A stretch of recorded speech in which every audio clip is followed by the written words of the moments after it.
2024च्या लोकसभा निवडणुकीसाठी काँग्रेसने भाजप विरोधामध्ये शड्डू ठोकलाय। काँग्रेस नेतृत्वाने यासाठी मेगा प्लॅन आखलेला आहे। काय आहे काँग्रेसची रणनीती, भाजप समोर कसं निर्माण करणारे आव्हान, पाहणार आहोत आमच्या या रिपोर्टमधून। काँग्रेसचा लोकसभा निवडणुकीसाठी मेगा प्लॅन, भाजपला नमवण्यासाठी काँग्रेसची रणनीती, मित्रपक्षांसह जुळवून घेण्याचं काँग्रेसचं धोरण,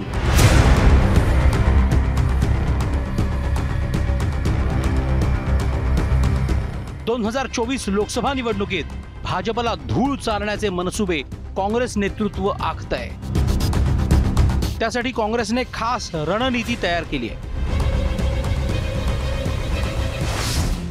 ज्या राज्यात भाजपशी थेट लढत आहे त्याच राज्यात काँग्रेस लक्ष केंद्रित करणार आहे। तृणमूल काँग्रेस, जेडीयू, समाजवादी पार्टी, राष्ट्रीय Janata Dal, Shiv Sena, Rashtrawadi, DMK, Jharkhand Mukti Morcha, PDP, national conference यांना न दुखवण्याचं धोरण काँग्रेसनं आखलंय।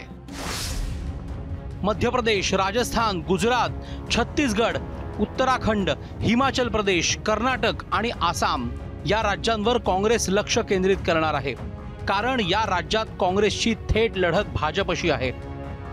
या सर्व राज्यात एकूण 142 जागा आहेत। सध्या या राज्यात भाजपचे 130 खासदार आहेत, तर काँग्रेसचे केवळ 7 खासदार आहेत। या 8 राज्यात 100हून अधिक जागा जिंकण्याचं लक्ष्य काँग्रेसनं ठेवलंय।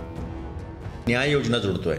न्याय योजना म्हणजे काय, तर प्रत्येक गरीबाच्या, शेतकऱ्याच्या खात्यात सरळ आम्ही महिन्याला 6,000 रुपये टाकणार, प्रत्येक व्यक्तीच्या ह्याच्यात सरळ 6,000, म्हणजे त्याला वर्षाला 72,000 रुपये जे आहेत त्याच्याजवळ येईल। आता ह्यांनी काय होईल की ह्यांनी मार्केटमधली डिमांड वाढेल, मागणी वाढेल, आणि मागणी वाढली की त्याचे उत्पादन वाढेल, आणि उत्पादन वाढलं की रोजगार निर्माण होईल आणि पुन्हा लोकांचं उत्पन्न वाढेल।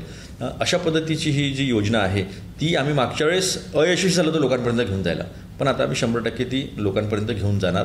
हे कर्नाटकमध्ये, हे आम्ही तेलंगणामध्ये करून दाखवलं, आता आम्ही हे पूर्ण देशात करून दाखवू। 2019 मध्ये काँग्रेसने 52 लोकसभा मतदारसंघात विजय मिळवला। 209 मतदारसंघात काँग्रेसचे उमेदवार दुसऱ्या क्रमांकावर होते। अशा एकूण 261 मतदारसंघांवर पक्षाने लक्ष केंद्रित केलंय। यात केरळचा अपवाद वगळता बहुतांश लोकसभा मतदारसंघ याच 8 राज्यात आहेत।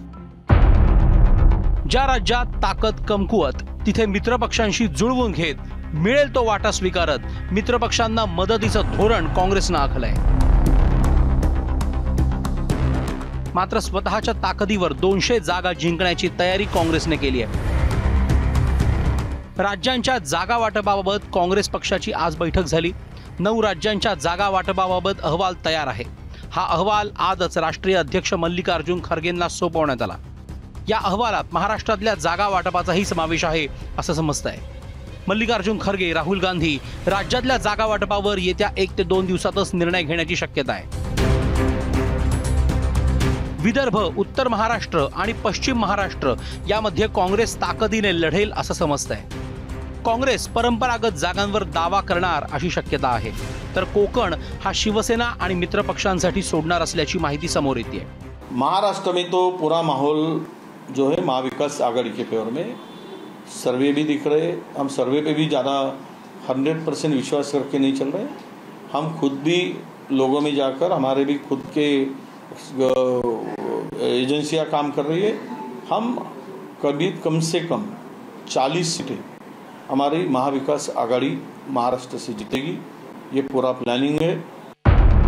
जागा वाटपाशिवाय काँग्रेसने आपल्या कारकिर्दीतल्या विविध योजनांचीही मतदारांसमोर उजळणी करण्याचं ठरवलंय।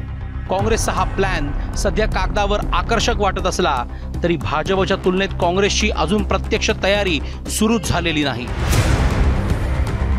त्यामुळे काँग्रेसला हा मेगा प्लॅन प्रत्यक्षात उतरवण्यात किती यश येतं याची उत्सुकता आहे। तुषार कोहळे, एबीपी माझा, नागपूर।